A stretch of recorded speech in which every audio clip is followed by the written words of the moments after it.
इस बुलेटिन में जानेंगे इन राशन कार्ड धारकों के लिए खुशखबरी। भजनलाल सरकार देगी 21,000 रुपए, योजना शुरू। राजस्थान में बारिश का नया दौर शुरू। 3, 4 और 5 जुलाई के बीच इन जिलों में हो सकती है भारी बारिश। खाद्य सुरक्षा योजना में चयनित अपात्र लाभार्थियों को अंतिम मौका, इस तारीख से होगी वसूली। राजस्थान पीटीईटी 2025 एग्जाम में भाग लेने वाले स्टूडेंट्स के लिए बड़ी खबर। नागौर सांसद हनुमान बेनीवाल के घर का बिजली कनेक्शन काटा, इतने लाख रुपए का बाकी था बिल। सफलता की कहानी पीड़ितों की जुबानी में आज जानिए। जोधपुर में मानसिक दिव्यांग महिला को कैसे बिना दस्तावेज के भी मिली पेंशन। और आखिर में जानेंगे आज की राजस्थानी चौखी बात।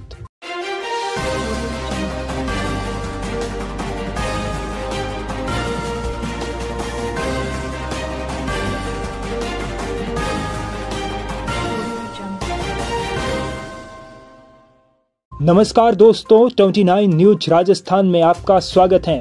सबसे पहले जानते हैं आपके काम की राजस्थान प्रदेश की बड़ी खबरें।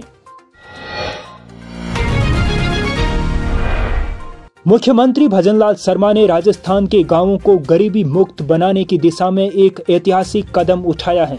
बीपीएल ग्रामीण परिवारों को गरीबी रेखा से ऊपर लाने के लिए शुरू की गई पंडित दीनदयाल उपाध्याय गरीबी मुक्त गांव योजना के तहत पहले चरण में 5,000 गांवों का चयन किया गया है। इन गांवों के चयनित बीपीएल परिवारों को आर्थिक मदद देने के लिए 300 करोड़ रुपए का प्रावधान किया गया है।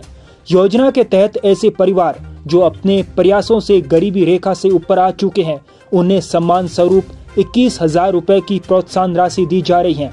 ऐसे परिवारों के बैंक खातों का सत्यापन किया जा रहा है। ऐसे 22,400 परिवारों के खातों में डीबीटी के माध्यम से प्रोत्साहन राशि हस्तांतरित की जाएगी।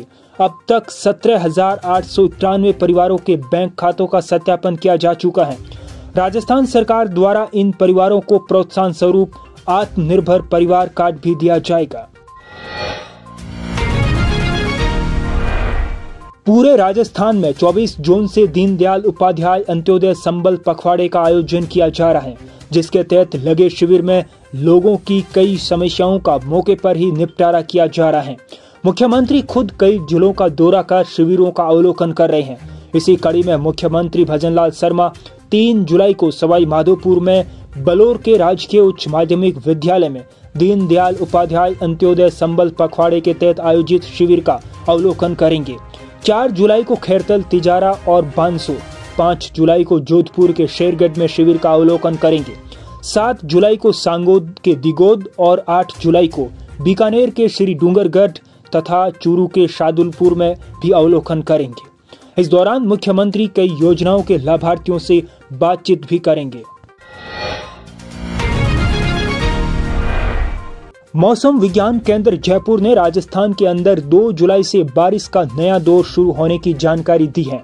दक्षिण पूर्वी राजस्थान और आसपास के इलाकों में परिसंचरण तंत्र बना हुआ है, जो भारी से अति भारी बारिश करा सकता है। 3, 4 और 5 जुलाई को राजस्थान के कई इलाकों में भारी से अति भारी बारिश देखने को मिलेगी। पश्चिमी राजस्थान के जोधपुर, बीकानेर संभाग के कुछ भागों में भी आगामी 3 से 4 दिनों तक मेघ गर्जन के साथ हल्के से मध्यम बारिश दर्ज होने के साथ ही 1-2 स्थानों पर भारी बारिश होने की संभावना है। दूसरी तरफ मौसम विभाग ने जयपुर, नागौर, टोंक, बूंदी, भीलवाड़ा और जोधपुर जिलों में कुछ स्थानों पर भारी बारिश का अलर्ट जारी किया है। इसके अलावा चूरू, झुंझुनू, सीकर, जयपुर, दौसा, अलवर, भरतपुर, धौलपुर, करौली, सवाई माधोपुर, कोटा, बारां, झालावाड़ समेत करीब 20 जिलों में येलो अलर्ट जारी किया है। इन जिलों में भी मध्यम बारिश होने की संभावना है। भारत में हर साल 30 से 40 लाख लोग सांप काटने के शिकार होते हैं और उनमें से 50,000 से ज्यादा लोगों की मौत हो जाती है। ये आंकड़ा दुनिया भर में सांप काटने से होने वाली कुल मौतों के आधे से भी ज्यादा है। भारत सरकार के आंकड़ों के मुताबिक ये चौंकाने वाली बात है कि सिर्फ 30% पीड़ित ही अस्पताल पहुंच पाते हैं। अगर आप खेत या गांव में रहते हैं तो सांप से बचने के लिए कुछ उपाय आपको बता रहे हैं। हमेशा पैरों को ढक कर रखें। खेत, जंगल या झाड़ियों में चलते वक्त लॉन्ग बूट्स पहनना सबसे बेहतर होता है। चलते टाइम एक लकड़ी साथ रखे और जमीन पर हल्की हल्की ठक ठक करते रहे। सांप वाइब्रेशन यानी कंपन महसूस कर खुद ही रास्ता छोड़ देते हैं। अगर घर में सांप आ जाए तो शांत रहे, सांप से थोड़ी दूरी बनाए रखे और उसे डिस्टर्ब न करे। हल्का सा केरोसिन या फिनाइल छिड़क दे, इसकी गंध से सांप भाग जाते हैं। प्रोफेशनल बुलाए या वन विभाग या सांप विशेषज्ञ को कॉल करे। खुद न पकड़े, सांप को मारने या पकड़ने की कोशिश खतरनाक हो सकती है। राजस्थान में सभी पात्र लोगों को खाद्य सुरक्षा योजना से जोड़ने के लिए आवश्यक है कि अपात्र लोगों का नाम सूची से हटाया जाए, क्योंकि एक निर्धारित संख्या में लोगों को ही इस योजना में लाभान्वित किया जा सकता है। ऐसे अपात्र लोग अपनी इच्छा से अपना नाम 31 अगस्त से पहले खाद्य सुरक्षा सूची से हटा ले। इसके लिए खाद्य विभाग द्वारा गिव अप अभियान चलाया जा रहा है। 1 सितंबर से अपात्रों से सरकार वसूली करेगी। 1 नवंबर 2024 से प्रारंभ गिव अप अभियान में अब तक राजस्थान में 22,32,000 व्यक्तियों ने अपनी इच्छा से खाद्य सुरक्षा योजना का लाभ छोड़ा है, जिससे राज्य सरकार पर वार्षिक 409 करोड़ रुपए से ज्यादा का वित्तीय भार कम होगा। नागौर से सांसद और राष्ट्रीय लोकतांत्रिक पार्टी यानी आरएलपी के प्रमुख हनुमान बेनीवाल के नागौर स्थित घर का बिजली कनेक्शन काट दिया गया है। यह कार्रवाई विद्युत विभाग ने की है, क्योंकि इस घर का जो आरएलपी के दफ्तर के तौर पर भी इस्तेमाल होता है, बिजली बिल 11 लाख रुपए से भी ज्यादा बकाया था। यह मकान हनुमान बेनीवाल के भाई प्रेम सुख बेनीवाल के नाम पर है। लगातार विभिन्न मंचों पर अपने इलाके के किसानों के बिजली कनेक्शन को लेकर आवाज उठाने और उनके कनेक्शन नहीं काटने को लेकर बात कहने वाले हनुमान बेनीवाल के आवास पर बिजली गुल होना अब चर्चा का विषय बन गया है। जानकारी के मुताबिक 2014 के पहले से बिजली बिल बकाया था।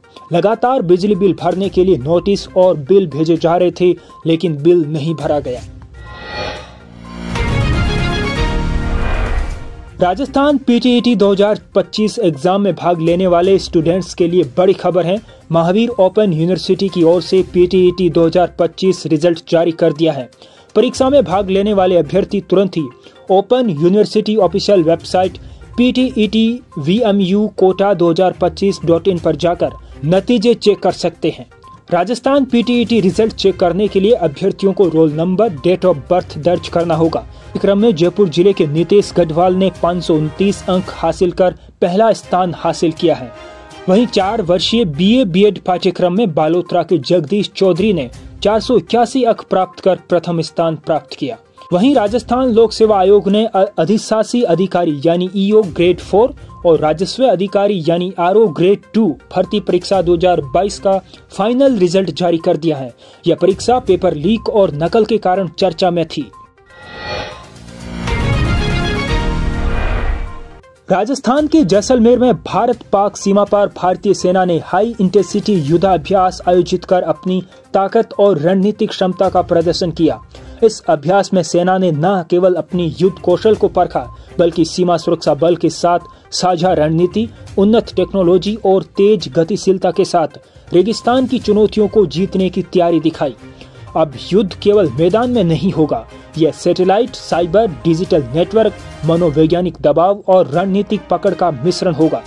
भारतीय सेना के ये अभ्यास इस बात का संकेत है कि 2025 का भारत किसी भी मोर्चे पर 1965 या 1971 वाला भारत नहीं है। अब बात सफलता की कहानी और पीड़ितों की जुबानी की। जोधपुर के मानसागर ग्राम पंचायत के बावड़ी गांव में कुछ असाधारण घटा। अंत्योदय संबल पखवाड़े के तहत लगे शिविर के प्रभारी के सामने एक चुनौतीपूर्ण मामला आया। एक ऐसी महिला जो मानसिक रूप से दिव्यांग है, उसकी दिव्यांगता पेंशन बंद हो चुकी थी और आधार कार्ड भी जारी नहीं हो पा रहा था। उसके पास आधार के साथ ही जनाधार या कोई अन्य जरूरी दस्तावेज भी नहीं था। शिविर प्रभारी दिव्यांग महिला के घर पहुंचे और वहां सरपंच, परिजनों और गांव वालों से स्थिति समझी। दस्तावेजों के अभाव में भी उन्होंने शिविर में मौजूद विभागीय अधिकारियों की मदद से आवश्यक प्रमाण जुटाए। यह पुष्टि हुई कि महिला की आयु 1 जनवरी 2025 को 55 वर्ष पूरी हो चुकी है। इस आधार पर तत्काल कार्रवाई करते हुए दिव्यांगता पेंशन को वृद्धावस्था पेंशन में बदलकर मौके पर ही पेंशन पुनः चालू कर दी गई। महिला खुद तो शायद उस राहत को नहीं समझ सकी, लेकिन उसके परिवार, गांव के लोग और सरपंच ने इस छोटे से बड़े कदम के लिए मुख्यमंत्री भजनलाल शर्मा का आभार जताया। ये कहानी एक उदाहरण बन गई है, जब संवेदना व्यवस्था से मिलती है तो कोई भी मदद अधूरी नहीं रहती। और आज की राजस्थानी चोखी बात, कुमानस आयो भलो न जायो भलो। इसका अर्थ है कि दुष्ट प्रवृत्ति का इंसान या आदमी ना तो घर में आया भला है और ना ही घर में ऐसा इंसान पैदा हुआ अच्छा माना जाता है। आज के इस वीडियो बुलेटिन में इतना ही। आपको ये वीडियो बुलेटिन कैसा लगा? आप इस वीडियो बुलेटिन को किस जिले से देख रहे हैं? अपने जिले का नाम कमेंट बॉक्स में जरूर बताएं और मिलते हैं कल इसी वक्त। तब तक मस्त रहिए और अपना ख्याल रखिए। नमस्कार।